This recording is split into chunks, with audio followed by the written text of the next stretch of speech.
nome do Pai, do Filho e do Espírito Santo. Amém. Aqui é o Padre Luiz Carlos, do Provida de Anápolis. Vamos iniciar este programa recitando as 3 Ave-Marias. Ó Maria, fazei o meu coração tão puro quanto o vosso, pelo poder que vos deu Deus Pai. Ave Maria, cheia de graça, o Senhor é convosco, bendita sois vós entre as mulheres, e bendito é o fruto do vosso ventre, Jesus. Santa Maria, Mãe de Deus, rogai por nós, pecadores, agora e na hora da nossa morte. Amém. Pela sabedoria que vos deu Deus Filho, Ave Maria, cheia de graça, o Senhor é convosco, bendita sois vós entre as mulheres, e bendito é o fruto do vosso ventre, Jesus. Santa Maria, Mãe de Deus, rogai por nós, pecadores, agora e na hora da nossa morte. Amém.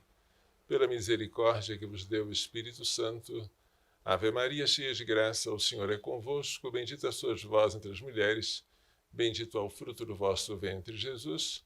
Santa Maria, Mãe de Deus, rogai por nós, pecadores, agora e na hora da nossa morte. Amém.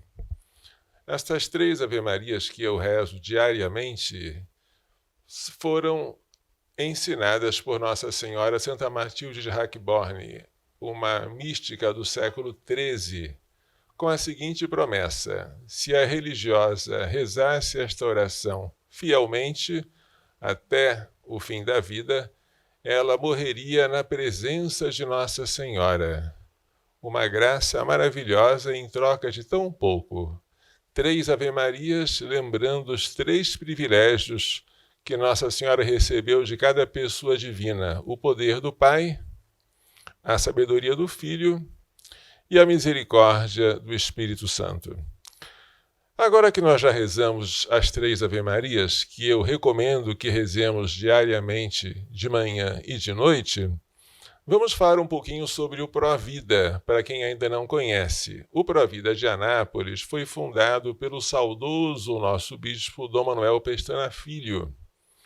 Ele, com a cara e a coragem, mas também com a graça de Deus, evidentemente, resolveu criar na Cúria Diocesana, que funcionava aqui na Praça Bom Jesus, o Provida, e colocou uma plaquinha lá do lado de fora, Provida, e passou, juntamente com algumas moças que trabalhavam com ele na Cúria, a cuidar de gestantes em desespero, a visitá-las, a fazer aconselhamentos e a dar palestras. Ele começou assim, sozinho, mas com entusiasmo.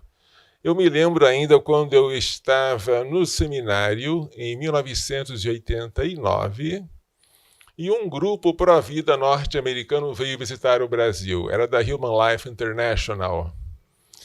E nesse grupo havia algumas mulheres, entre elas a heroína Joan Andrews, que até aquela época já havia sido presa mais de 100 vezes nas operações de resgate e nas portas de clínica de aborto, e também o padre Paul Marks.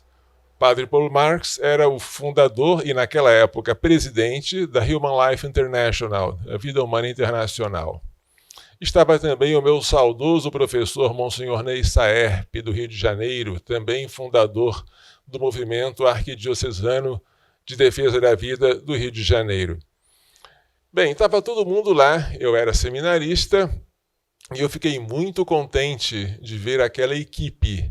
E foi nesse mesmo ano, 89, que o Dom Manuel resolveu fazer a fundação do Provida aqui, e ele destinou para este fim um terreno lá no IAPC, lá no Jardim Goiano, um terreno em forma de L, que ele recebeu como doação.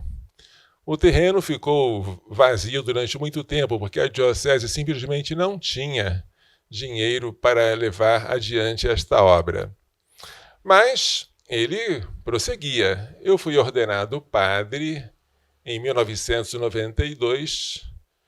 Em 95, eu fiquei apavorado por causa da ameaça iminente de legalização do aborto. Propus a Dom Manuel que fizéssemos uma caravana até Brasília e ele aceitou prontamente. Nós enchemos a Praça dos Três Poderes com umas 3.000 pessoas, mais ou menos.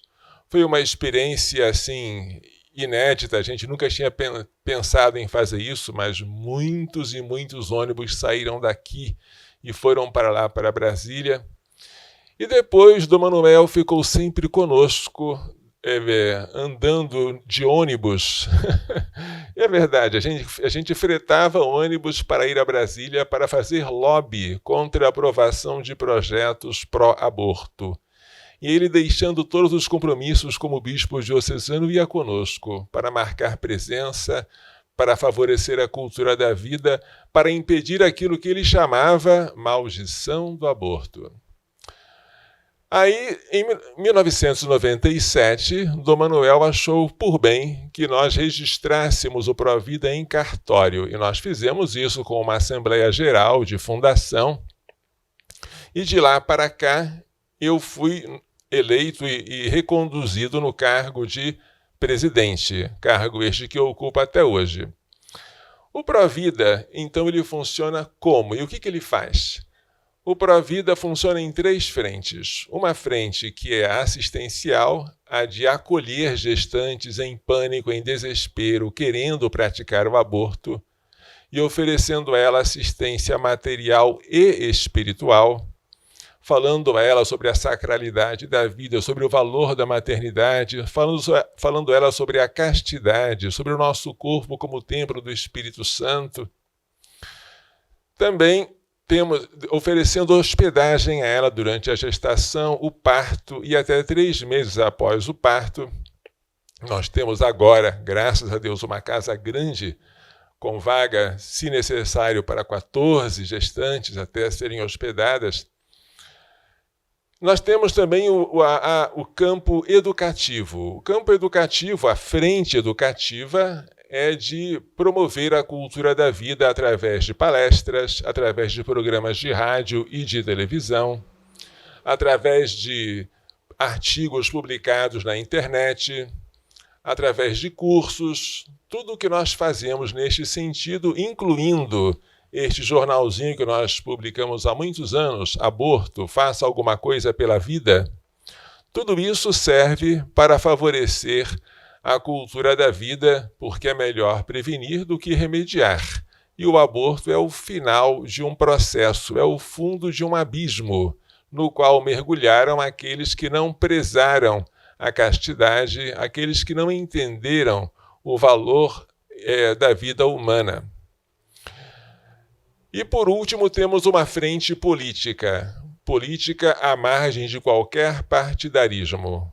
Política no sentido de nós pressionarmos os poderes públicos para que eles não aprovem projetos de lei ou propostas que sejam contrárias à vida e à família e que eles aprovem medidas que sejam favoráveis à vida e à família. Esta é a nossa atuação junto às câmaras legislativas, municipais, estaduais, a Câmara Federal dos Deputados, o Senado da República.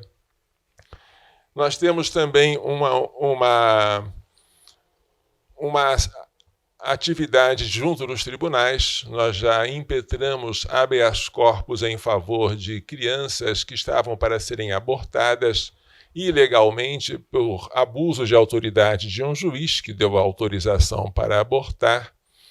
Nós sempre procuramos nos valer dos meios judiciais possíveis para a promoção da vida e da família. Portanto, 3 frentes.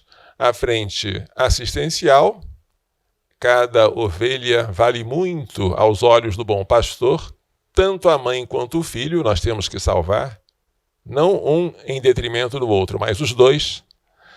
A frente educativa, que é favorecer a formação para a castidade e para a família como santuário da vida, e a frente política, de influir nos poderes da República, para que a cultura da vida seja favorecida e a morte não prevaleça. São as nossas 3 frontes, né? ou 3 frentes de trabalho. Como já falei, o Provida surgiu de maneira muito humilde, e Dom Manuel, naquela época, não dispunha de quase nada. Mas ele deixou aquele terreno à nossa disposição, ele saiu do comando da diocese no ano 2004, foi substituído pelo nosso atual bispo, Dom João Wilk, e aquele terreno ficou, digamos, desocupado. O que fazer com aquele terreno? Até que um dia, Deus providenciou que uma senhora de Copacabana, Rio de Janeiro, juntamente com o seu marido, resolvesse, do nada, financiar a nossa construção, do alicerce até a cumeira. E graças a esse casal benfeitor, nós não gastamos nada para a construção da sede atual, bem maior do que a casa provisória em que nós hospedávamos as gestantes no bairro Itamaraty, que só cabia 4 gestantes. A sede atual, que tem 2 andares e que é muito ampla e que tem uma capela linda com Nossa Senhora pintada em um painel e na altura do ventre dela um sacrário, que é o lugar onde está Jesus Eucarístico. Então, graças a esse casal, nós conseguimos fazer uma casa grande, boa e acolhedora. Um detalhe, o casal nos doou tudo, do alicerce até a fundação, mas a manutenção é por nossa conta. Nós não dispomos de nenhum financiamento, seja público ou privado, para a nossa obra, o Provida de Anápolis. De que nós vivemos, então?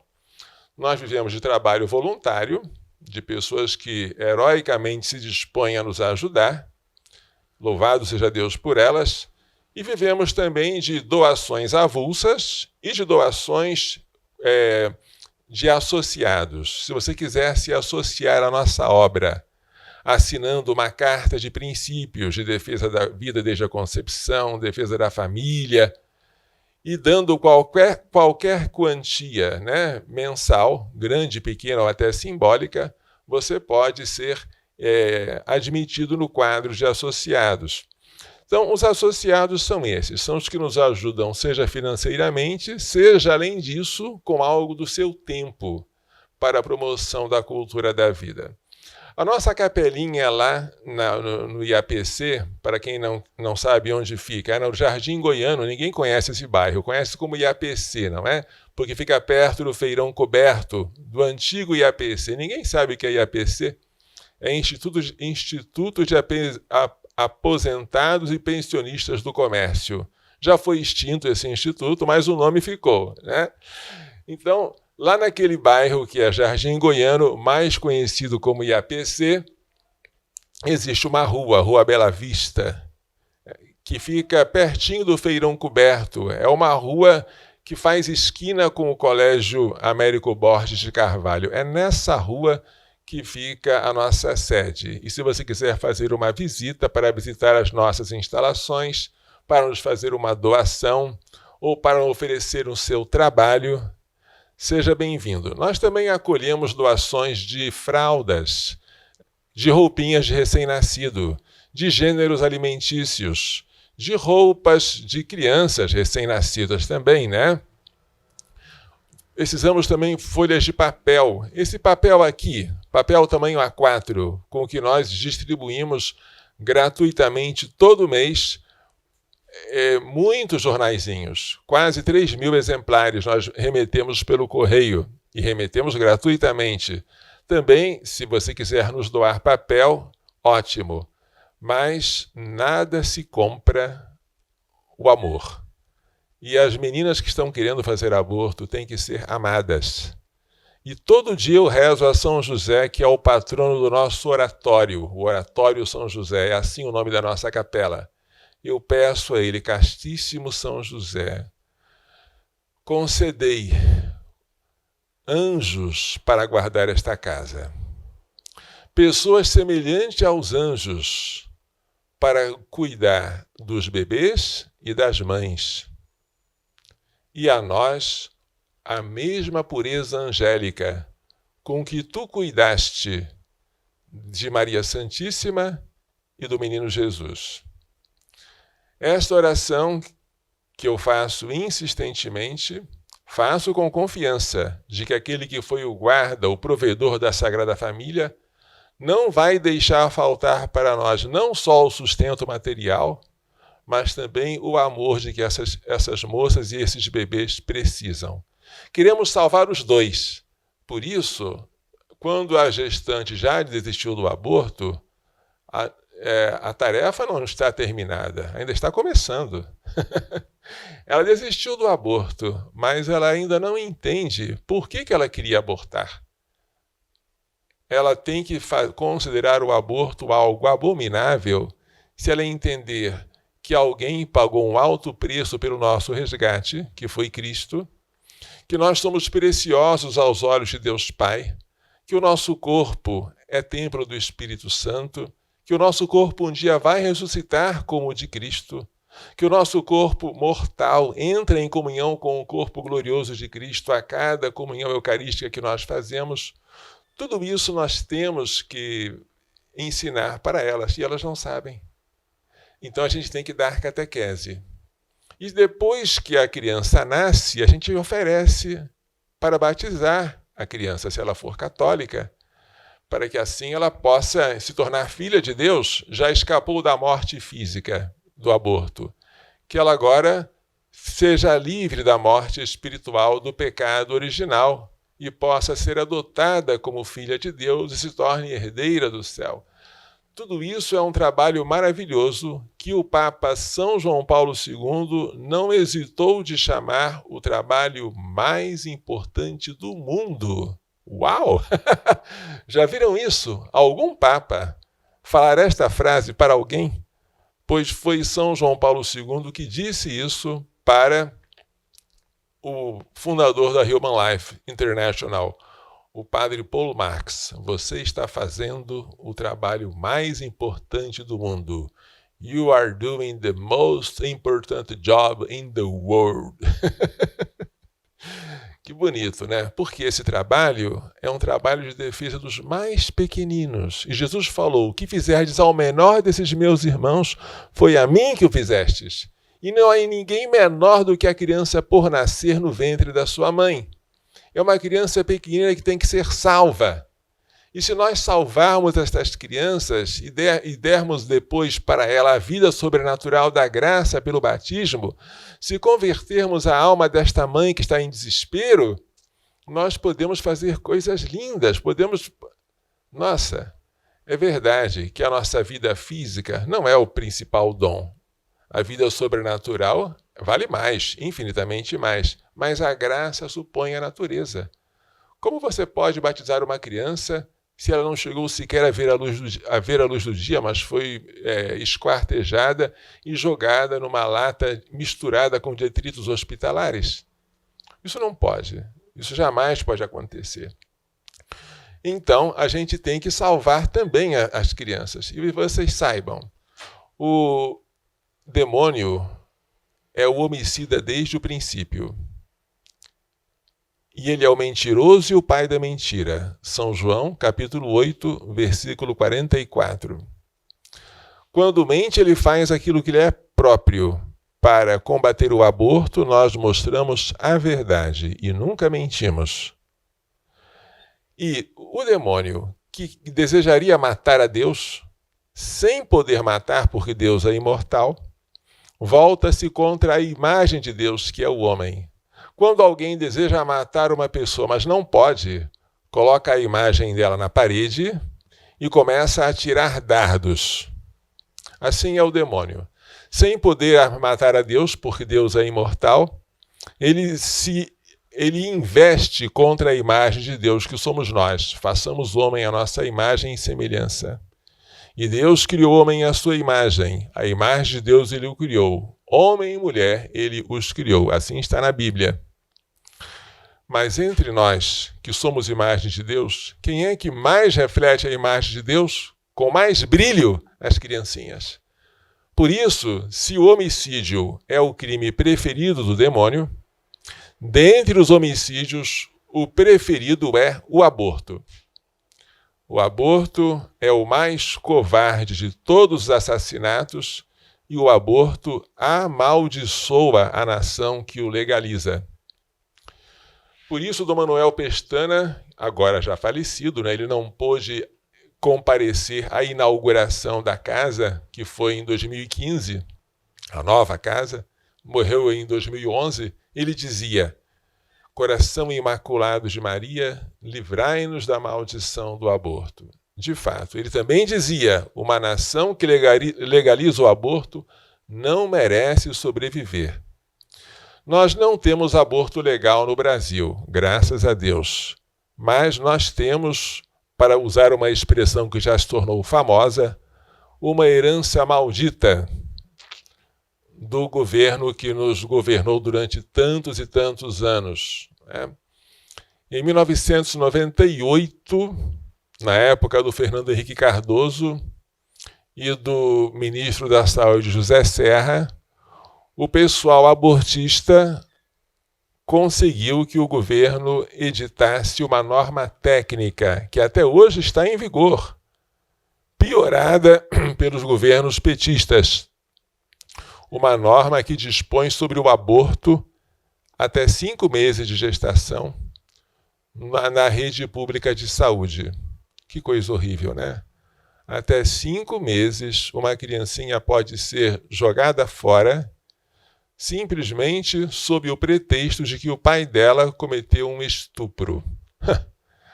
Se o pai dela for preso, ele não vai ser morto. Não existe pena de morte no Brasil.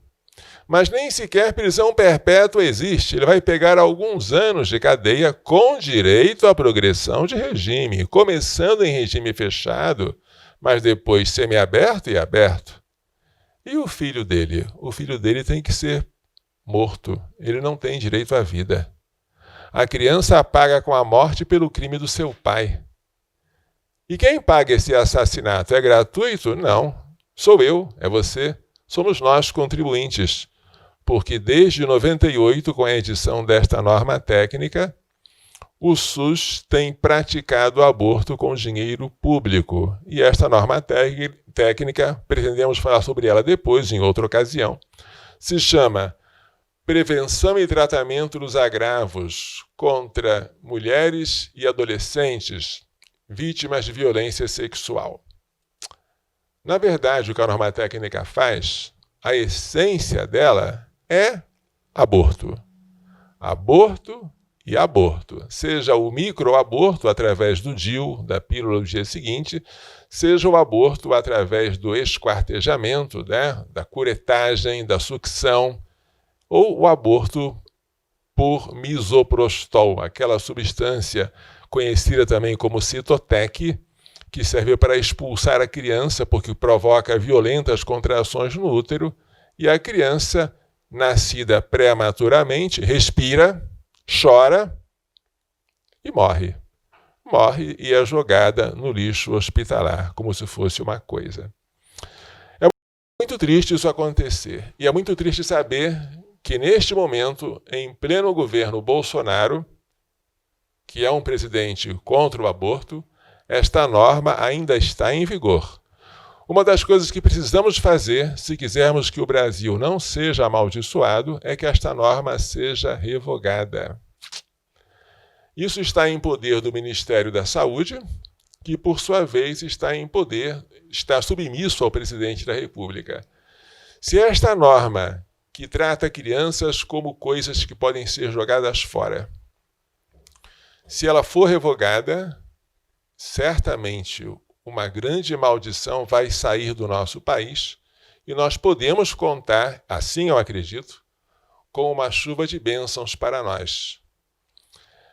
Eu queria que vocês se juntassem a mim nesta guerra, porque a nossa guerra não é contra a carne e o sangue, mas contra os espíritos malignos que povoam os ares.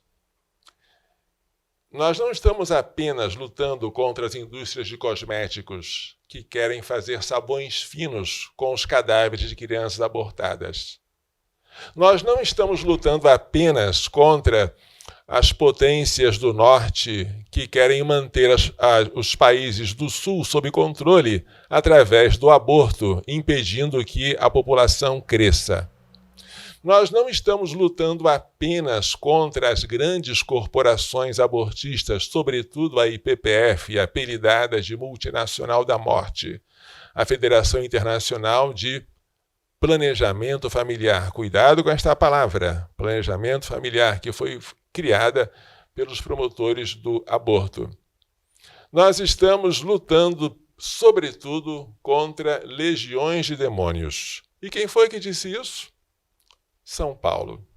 São Paulo, na carta aos Efésios, capítulo 6, diz que a nossa luta não é contra a carne e o sangue, mas contra os espíritos malignos que povoam os ares, contra potestades, contra dominações, contra legiões de demônios.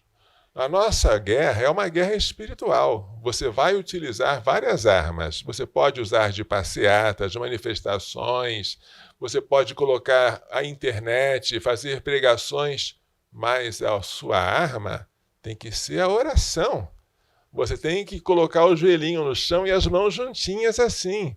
Você tem que adorar o Santíssimo Sacramento e invocar a proteção dos anjos bons contra o anjo mau, o demônio, e os seus sequazes, que querem promover o homicídio, e o mais covarde de todos os homicídios, que é o aborto, cuja vítima é inocente, indefesa, está dentro do ventre materno e sofre antes de morrer de maneira como os adultos não costumam quando são mortos. Dificilmente você vê um adulto que foi morto esquartejado.